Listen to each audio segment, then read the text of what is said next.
people understood how to invest, if people understood how to get out of debt, if people understood the power of compound interest, if people understood taxes, nobody would want to be an employee. Everybody would try and retire early. They'd be able to do it. They would invest. They wouldn't be in debt. It wouldn't keep them in the cycle of spending money. They would look at the tax code and realize if you run a business, you have all these tax advantages. If you're an employee, you pay all of the taxes for the country. And so nobody would want to do that. And so the whole system is designed to churn out and keep as many employees as possible for as long as possible, keep you employed until you die. That's why the Fed's mandate is maximum employment. Not because it's good for us, because it's good for the government.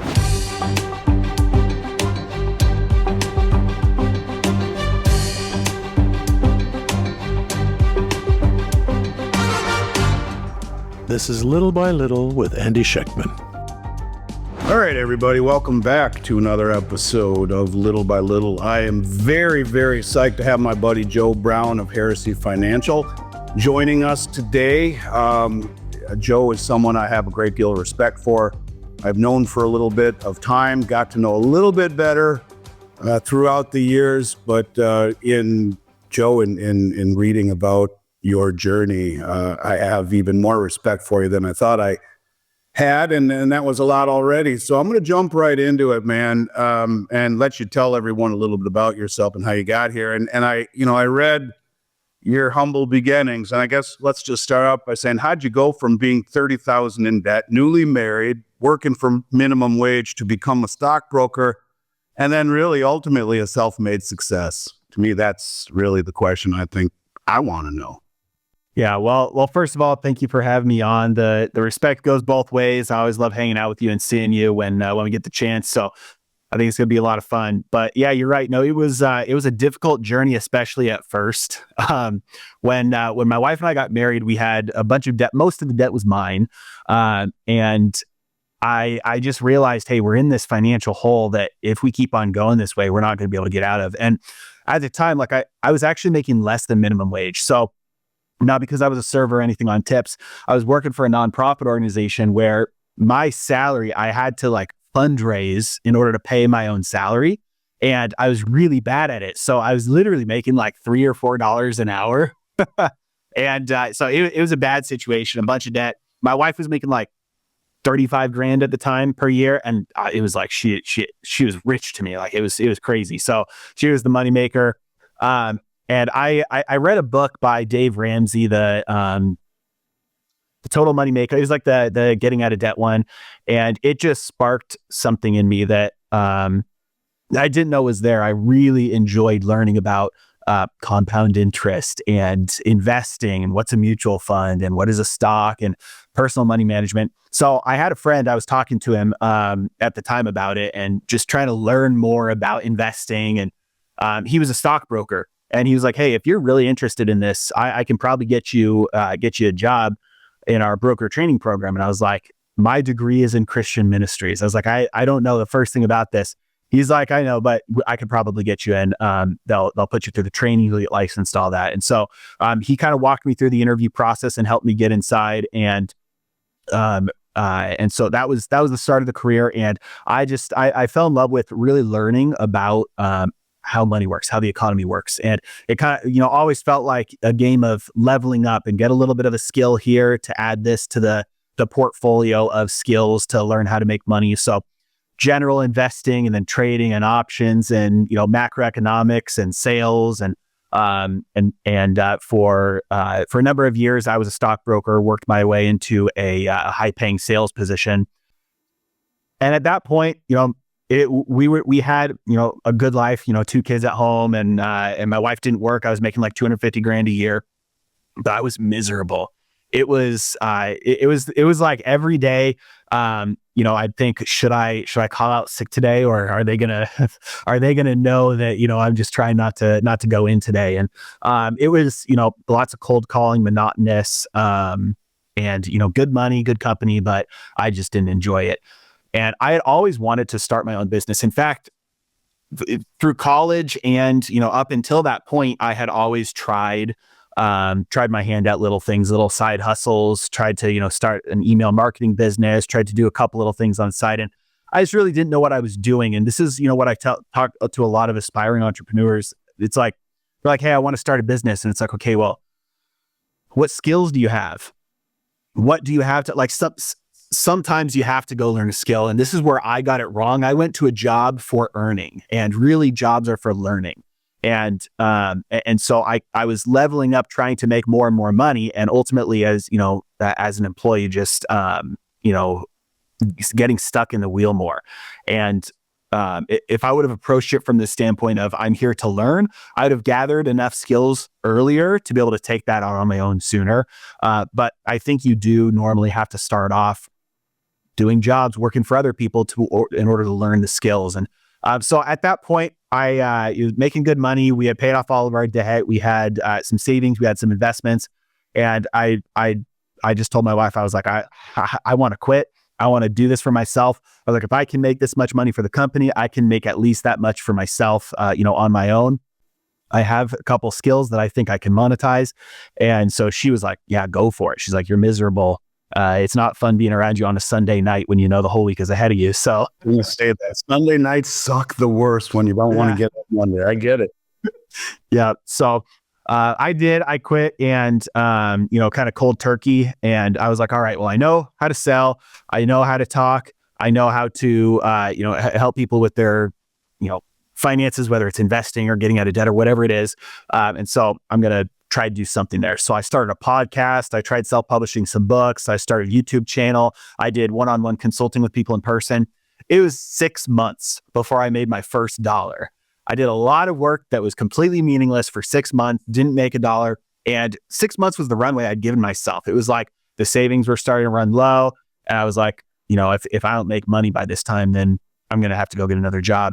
And so in that 6 month mark, when I made my first dollar, it was emotional. I remember it. I remember I was getting gas. It was nighttime. I remember where I was. I pulled out my phone, refreshed my email, and boom, a sale popped up. I was like, I could do this. God, just made a sale. So it was still from that point, it was a whole year after that until I made enough money to pay the bills each month. So it was a year and a half total of not making enough money to pay the bills. So it was still a rough time.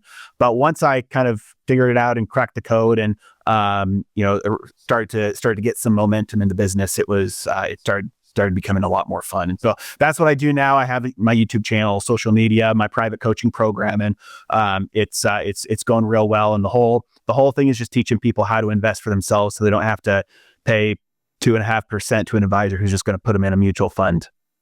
I love it. Coming from someone who paid his dues, and people look at you now and say, oh, this guy's so successful and has such a great life and this and that, but they don't understand the sacrifice, the risk that you took, the risk that it is to be an entrepreneur, and how mentally challenging that is, giving yourself a runway, running to the very end of the runway before you take flight.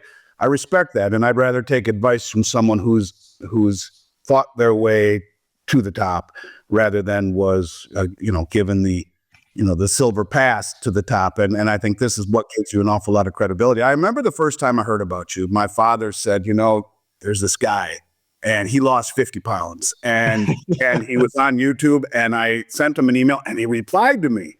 And he thought that was the coolest thing. And I admire that. It's something I've always taken very seriously, being accessible. But, you're watching some guy on YouTube who's telling you about his success, and you took the time to reply. Right there, that lifts you, in my book, to a higher level of respect. And so how'd you lose 50 pounds along with going through all of this stuff? And what methods... What mindset did you use on top of achieving your goal of taking off before the end of the runway? But you lost 50 pounds too, and you've never put it back on. You're always looking buff. What's the secret? Yeah, well, thank you. I actually remember that email your dad sent me, and it kind of made my day when he sent me that email, because I was like, oh man, people are noticing I lost the weight and whatever. And he told me that he had tried the same diet. I'll share with you in a moment here. And that he had lost some weight. And so I thought that was very, very cool as well, that I could, help out in some way to anybody who is also struggling with weight the way that I was. So, but yeah, I do remember that. That was a fun time. At the end of 2020, I weighed 230 pounds, maybe a little bit more. But that was the top scale reading. I didn't want to get back on the scale after that. And so it was, I had tried a bunch of different diets, and I had, always put the weight back on. But at the end of 2020, my mindset was, I'm going to lose the weight. I don't know how I'm going to do it. I'm going to do it. And looking back on it, that was a different mindset than everything that had come before. Everything that had come before was, I'm going to try to lose weight, which is I'm committing to a certain set of actions, and whatever the result is, what the result will be. Like, it doesn't matter what the result is. You're committing to the action. This time though, starting on January 1st, 2021, the decision was, I was committing to an outcome. So I didn't know what the actions were going to be that would require me to get there, but I knew the outcome was going to happen one way or the other. So the new method that I tried that time was the carnivore diet. So I literally just went pure animal based. Like, if it came from an animal, I would eat it. So meat, cheese, eggs. I mean, that's it. And I don't think there's anything magical about the carnivore diet like some people do. But number one, I wasn't missing any nutrients that I wasn't getting before. Like, before, I had a really bad diet. So the only thing I did was I cut out all the junk food. The only thing left over then was the meat. So it wasn't like I was cutting out vegetables, because I wasn't eating vegetables before that. So that's number one. Number two is, meat is a very satiating food. And so it's very easy to be in a caloric deficit if you're just eating meat. So you're burning those extra calories off super quick if you're just eating meat. And I stuck on the carnivore diet for pure carnivore for a total of 1 year. The weight poured off me for 5.5 months, and then it stopped. I just got to equilibrium. I hit 180 and I stopped losing weight. I didn't gain weight. I just stayed at 180 from there. I kind of like got back to what my body should have been, at that point. So starting in 2022, then I started adding back in fruits and vegetables. I started hitting the weight every single day. And so, my diet is a lot more what, traditionally would be considered healthy. I'm not eating any of the processed foods anymore or anything like that. But I hit the gym now. I wasn't doing any exercise when I originally lost the weight. But it was like, if, talking to people who are also struggling with weight gain or trying to lose weight, it's like, or whatever the goal is. Number one, what are you committing to? Are you committing to trying something and then just letting the outcome be whatever? Because like, when I quit my job, but I had committed to the outcome of working for myself. And my first YouTube channel that I don't know if I've ever talked about this. I had another YouTube channel. It's actually still live. It was called 4-Minute Book Reviews. And I just made videos about books that I had read, and I, talked about them for 4 minutes. And that completely failed. Like, it was not, it was not something that people wanted to watch, or at least I didn't give it enough time or effort or whatever. But I tried a ton of things with the outcome that I was committing to being, I'm gonna be able to work for myself. And so you have to kind of get to that point of really understanding, okay, what am I committing to here? Just an action or an outcome? What am I willing to give up to do this? Because for the first year and a half, really maybe 2.5 years, I was working a lot. And I made sure that I took off, 5:30 to 7:30 every day so I could hang out with my wife and kids. At night, once the kids went to bed, I'd go back in my office and get back to work. On the weekends, during the kids' nap time, I'd be back in my office working. So there's a lot of sacrifice. At one point, we sold almost every extra thing we could find in our house. We sold my tool chest in my garage. We sold one of our cars. Like, we did a lot of stuff to extend that runway to be able to get there. So, and it didn't seem like a sacrifice. It was like, I wouldn't go back the way that it was before, even if it hadn't worked. But the commitment to the outcome is what drives you to figure out what is necessary to get there. And then I would say that the second thing is you have to ask yourself what you actually want, because usually the results that you see, the circumstances you're in, are a direct result of your actions, and your actions are there because of what you actually want. So it's like, okay, well, if I'm 230 pounds, it's because I want the Oreos more than I want to not have the Oreos. So if I say I want to be skinny, it's like, maybe that's true, but I want the Oreos more than that, which is why I'm not skinny. So you have to take everything into account and say, okay, the things that I'm doing are producing my results, and it's because of what I want. So if I'm saying I want something else, I need to actually really want that, and it's going to require me to give up something else. There's always a sacrifice. That's, I read it. One of the things you were talking about, you're like, after a few days, I just needed to pour a bag of Skittles down my throat, Yeah. but I didn't do it. Yeah, Oreos, man. That's kind of my Achilles heel. I get it. Just in what you're saying, kind of makes me think. I thank God every day for my wife that I wouldn't be the man who I am without her, 100%. And I think you must have a heck of a wife. I've met her. I know she's an awesome lady, but to sacrifice along with you, this wasn't going to be one of my questions, but I'm assuming this wasn't easy to do alone. You had some support from your family, and how important was that? I mean, I, especially in the beginning, every single person that I knew was like, how's your wife taking this right now? Like, you haven't made any money in 8 months. Like, what is she freaking out? And that actually is, it kind of is one of the reasons, or the main reason why I was able to do this, is because she just almost fully just trusted that, I would take care. She knew that if push came to shove, it's not like we were going to get evicted.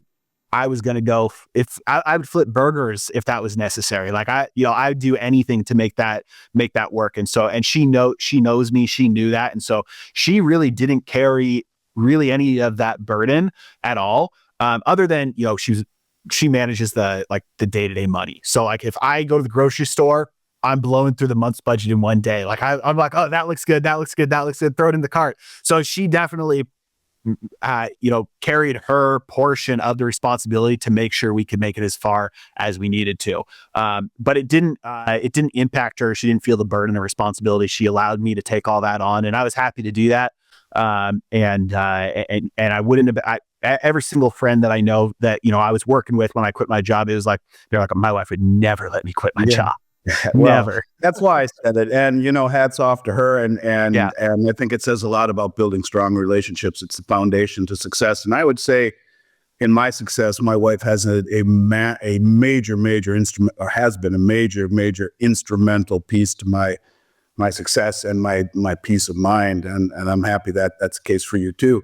So, I think people are starting to get the hint of what I'm going to ask you now, at least in terms of what differentiates Heresy Financial University, what sets it apart from other financial education platforms. Certainly, I think people can see that it's real life experiences and hard work and success, self-made, in every facet of your life. So talk a little bit about the university, about the courses, about what you're doing and how you're helping people achieve, their dreams, kind of the way you did yourself. Yeah. Well, it kind of goes back to where I started. So there were a couple big jumps that I had to figure out how to make, that I wanted to make sure that was easier for other people to be able to bridge those gaps. So when I first had to, get out of debt, it was like, I could have done it faster if I would have focused on the right thing, which was increasing my income. It's really, really hard to get out of debt when you're making $40,000 in a year. It's a lot easier when you even make $70,000. It's really easy to get out of debt quickly if you're making $250,000 a year.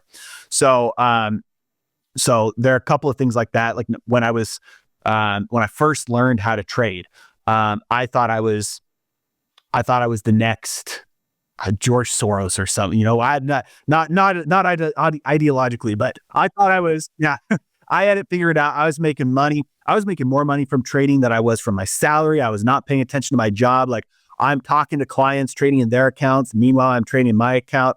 Directors walking by, I'm hiding the screen. Like I'm just, I was delusional, and making money like there was no risk. And in one day lost it all. And it's because I was, participating in a strategy that is, they call it picking up pennies in front of a steamroller. And because it's pennies, I load up on leverage, and, it's free money until it isn't, until you have to pay it all back. So you get caught by the steamroller. Yeah, exactly. And so the basics, fundamentals, the knowledge, the mechanics on how to trade, number one, that's necessary. But number two, the ability to use the right strategies and not get sucked into some of the other things that can blow you up, and to understand what real risk is, not probabilities, but worst case scenario. So there are a lot of lessons that I learned in losing a bunch of money, making a bunch of money, that I have kind of condensed into an education platform to teach people, hopefully, to avoid my mistakes. And then from there, I've also kind of started bridging out into almost like a financial publication where we do like trade alerts and investment alerts where there's opportunities to make money in one area or another in the market. And so that's all my my private coaching program that I have. But I would have never gotten there if there wasn't so much free stuff available everywhere, which is why I spend the majority of my time making YouTube videos and tweeting and putting stuff out on the internet for free, because it's like, you've got to start somewhere. It's not worth it. If you don't have any money and you're not making any money, don't pay somebody to try and learn how to make money. There's enough free information out there. And so that's the majority of what I do, is getting all the free stuff out there, because I want you to get to a place where you have money to invest so that it's worth it. So that's the majority of my focus is, the YouTube videos and things like that. So I'm constantly putting that information and that education out there to get people to the point where they're like, all right, well, now I have something where it's worth it to learn what to do with it. And I'll give you a plug. One of my brokers, a good friend of mine, almost all my brokers are my dear friends. He had a career on Wall Street. His name is John. And I'm sure he'll watch this, and a shout out to John. You're his favorite commentator in the YouTube space. I love Joe Brown, love Heresy Financial. I watch it all the time. I appreciate that. He's 15 years older than you and had a career on Wall Street. And so, your lessons and your YouTube videos, which are fantastic. I remember when you were doing them before you had the fancy graphics and everything, and it really is. It's entertaining, it's informational, and it's good advice that I think is transcending all different age groups and backgrounds, including a Wall Street executive who likes what you have to say. So, which kind of leads me to the next question. I have my son who works for me, and he went to college and became a CPA first in Manhattan, became a man, and then came to work for me. I have a daughter who's going to be a senior in college at the University of Wisconsin-Madison, and I got a senior in high school. And I wonder sometimes, do you think kids are coming out of school these days ill-prepared for the real world? You mentioned things like learning compound interest. It's like, I think of all the things that they didn't teach me, the law of 70 seconds, like the laws of compounding, all of these basic things that would make being an adult way easier. And so do you think these lessons, are being overlooked in high school and college? And I'll just ask you straight up, should I send my youngest kid to college, or should I, or is it better just to skip it and take charge of your own destiny the way that you did? In other words, if you were 17 years old, knowing what Joe knows now, Joe going to college, or is Joe just saying, hell with it, I'm gonna make my own mark right here, right now, and start my life? Yeah, great question. I think there are very few circumstances in which I'll talk about, what my kids, where I would think it was worth it for them to go to college. For instance, if one of my kids has a super deep desire, a strong passion to become a doctor or a lawyer, something that requires the actual certification, that stamp of approval, then by all means, if that's what they want to do. The things I'm trying to instill in them are, whatever you do, you can do it as your own business. So you're proof of that, man. You're proof. Well, thank you. Yeah, I mean, like my daughter's young, so she's like, I love animals. I want to, when I get a job someday, I want to walk people's dogs for my job. Like, you can do that, just don't work for somebody else doing that. Just do it yourself. Like, no matter what you want to do, you can run it as your own business. You might have to learn from somebody else having a job first, but the job is for learning, not for earning. And so, like, when you're talking about the school system not preparing people these days, not only is the school system not preparing people, I think it's actually designed that way. When you look at the origin of the public school system, goes back to the 1800s. I can't remember the guy's name.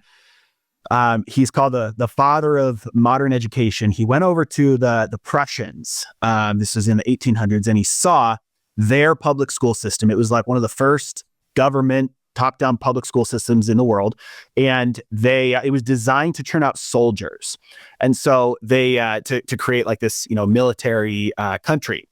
And so they had the bells, they had the sitting in the desks, they had the walled in, gated off, like to make it seem like barracks. Like the whole school system was designed in order to churn out people who are primed to be soldiers. So he came back to the States and started spreading these ideas. And the Rockefellers and some of the other guys were like, this is great, but we need to tweak it in order not to churn out soldiers, but to churn out employees, because we're building all these factories. We need people to work their entire lives in order to keep this system growing. And so that's the origin of this system. It's to churn out factory workers. And so when walking in line, moving every time you hear a bell from one class to the next, answering questions just monotonous, like A, B, C, D, answers yes or no, no cooperation, just do your thing, get the job done, know what is right and wrong. There's no such thing as a gray area. And the whole system is designed that way. Not to mention the fact that in 1913, the income tax started. Who pays all the income taxes? Employees. And so the entire system is predicated on having somebody be an employee their entire life, because it helps the corporations and it helps the government continue to keep its massive tax base. If people understood how to invest, if people understood how to get out of debt, if people understood the power of compound interest, if people understood taxes, nobody would want to be an employee. Everybody would try and retire early. They'd be able to do it. They would invest. They wouldn't be in debt. It wouldn't keep them in the cycle of spending money. They would look at the tax code and realize if you run a business, you have all these tax advantages. If you're an employee, you pay all of the taxes for the country. And so nobody would want to do that. And so the whole system is designed to churn out and keep as many employees as possible for as long as possible, keep you employed until you die. That's why the Fed's mandate is maximum employment. Not because it's good for us, because it's good for the government. So in other words, I shouldn't send my daughter to college. So yeah, you know what, man, and it's brilliant. That was very eloquent and brilliant, and it makes a lot of sense. In other words, it doesn't incentivize the entrepreneurial spirit. In fact, it stifles it, and you have to learn these things the hard way, as I did, as you did, and I think there's a lot to be said about that, and I hope people are understanding the difference that your program makes in terms of logical questions, logical answers, logical solutions, logical goal setting from a person who has transformed his body and his life and his family on his own. And it's really admirable, man. And I say that not because I like you, but because it is. And in researching you, that's abundantly clear. Let's switch gears just a little bit, brother. What are the biggest risks you see right now facing the U.S. economy? We could say geopolitical challenges, monetary challenges, the rising national debt. I don't care. What do you think are the big challenges that we have in front of us over the next few years, or as your kids start to get older and understand what life is all about? Yeah, this is something that I've been talking about for, I don't know, probably 2 years now, but it really does seem like we are in the next phase of the long-term debt cycle where, a lot of people are very optimistic that the next administration is coming in, they're going to cut spending, they're going to shrink the government. And when you look at the numbers, it's going to be very, very, very difficult to do that. If you just take Social Security, Medicare, military, and interest on the debt, that's like all the spending. You could completely cut out every dollar of discretionary spending, which is never going to happen, but you could. And it really wouldn't make that much of a difference in the long-term trajectory of where we're going. The interest on the national debt, it's a snowball because there's a deficit, which means they're borrowing in order to pay everything that they're spending. So the interest on the debt, you're borrowing money in order to pay just the interest. The debt's not going down. The debt is going up at a faster and faster pace as long as the debt is here, because of the interest on the debt that they're borrowing in order to pay. And so the way that governments deal with this, the way the U.S. government dealt with this during the 40s, from 1940 through 1980, is the way that they'll deal with it this time, which is an inflationary deleveraging. So that's not deleveraging for people or companies. That's deleveraging for the government. The government's debt compared to the size of the GDP of the United States is 120% right now. They will deleverage through money printing. So you artificially inflate the value of the economy, you print money in order to spend, and that fixes the ratio. They did that from 1940 through 1980. Even though during that time, inflation went up, interest rates for everybody else went up, the United States government was able to do an inflationary deleveraging. So we are about to experience that, which is very different than what people are used to experiencing, which is the last phase from 1980 through 2020, where interest rates were going down. So the government was levering up. And so they were spending more and more, but it wasn't actually costing them more and more because they were refinancing their debt at a lower and lower rate. So you have Like all buying a this bigger house, or like refinancing or buying a bigger house because the payment is lower. Right. Okay. Right. Sorry to interrupt. So it might not be 40 years. It's going to be longer than a couple of years. But we are in a phase of time where all the momentum is pushing us forward into an inflationary deleveraging, where the money supply expands in order to pay for the debt with less purchasing power than was borrowed. That pushes prices up. That pushes interest rates up.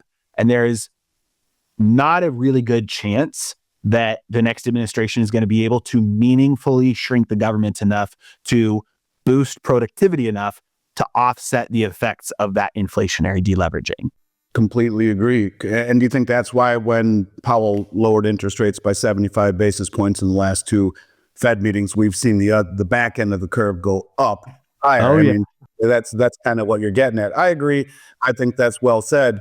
And yeah, I mean, it makes a tremendous amount of sense. And it's certainly, when you think about maintaining the debt in a higher interest rate environment, things could get very interesting quickly. What are your feelings about the new administration as it pertains to the things we just talked about? I mean, I'm carefully optimistic right now. Any dollar that the government doesn't take is a dollar that gets to be used productively. If I am able to spend a dollar, I'm going to spend that dollar on food for myself or my family, on a vacation, on rent or mortgage or car or travel or something that I view as profit for myself. So here's what I mean by that. When I buy a burger, I value that burger more than that $5. To me, the burger is worth more than having the $5. So I am getting something more than what I am giving up.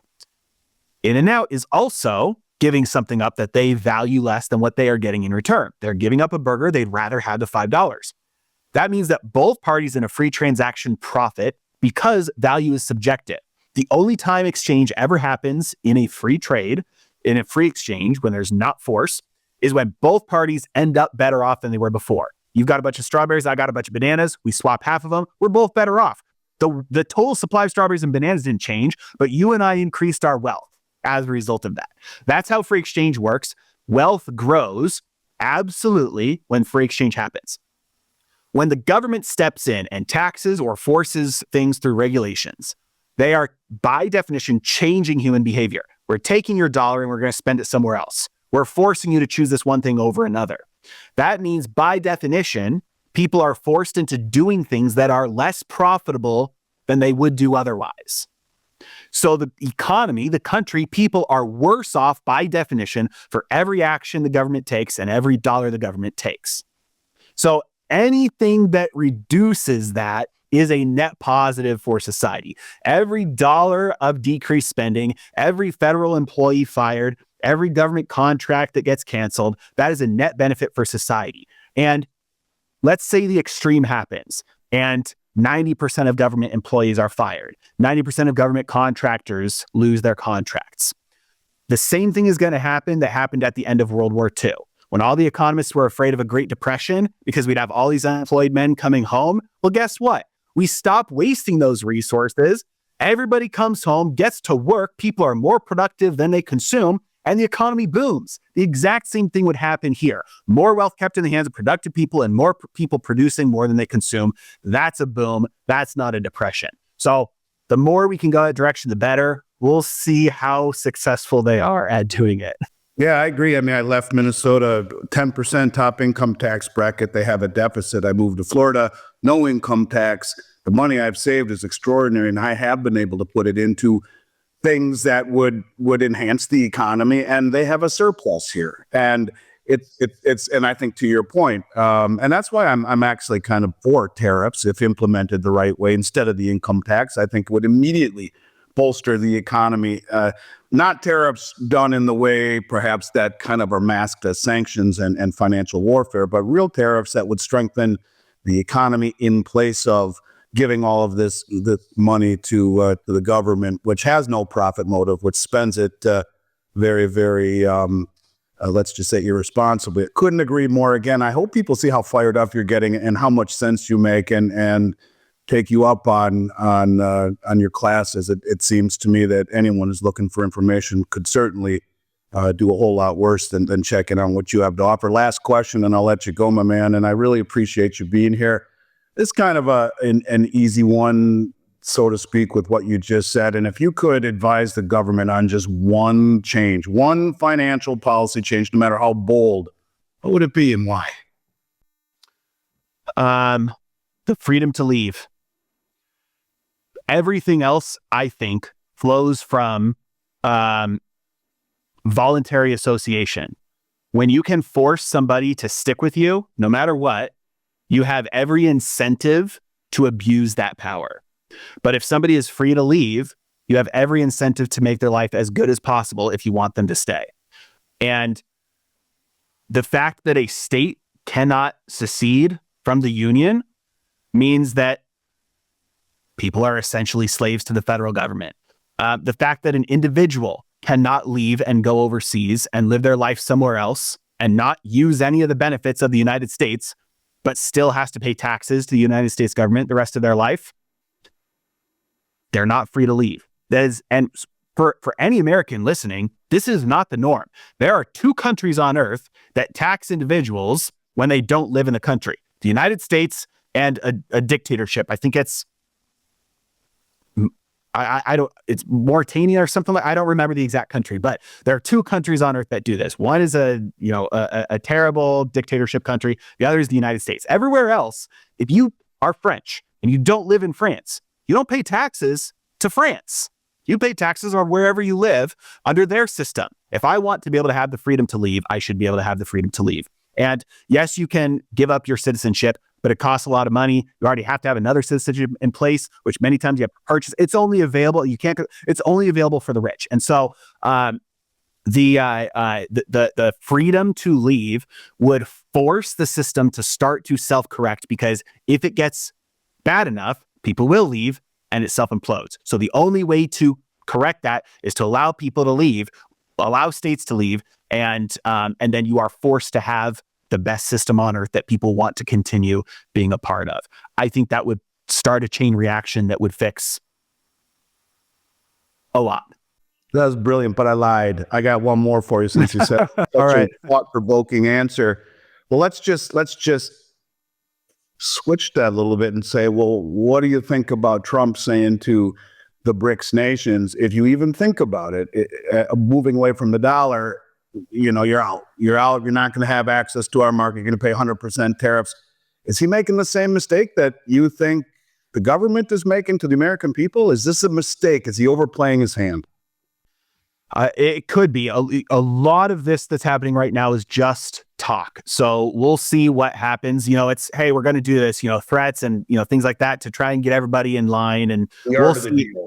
Yeah, exactly. So in terms of if that's legitimate and followed through on, I think that is shooting yourself in the foot a little bit, because the reason why the dollar is the global reserve currency still to this day is because of where it started.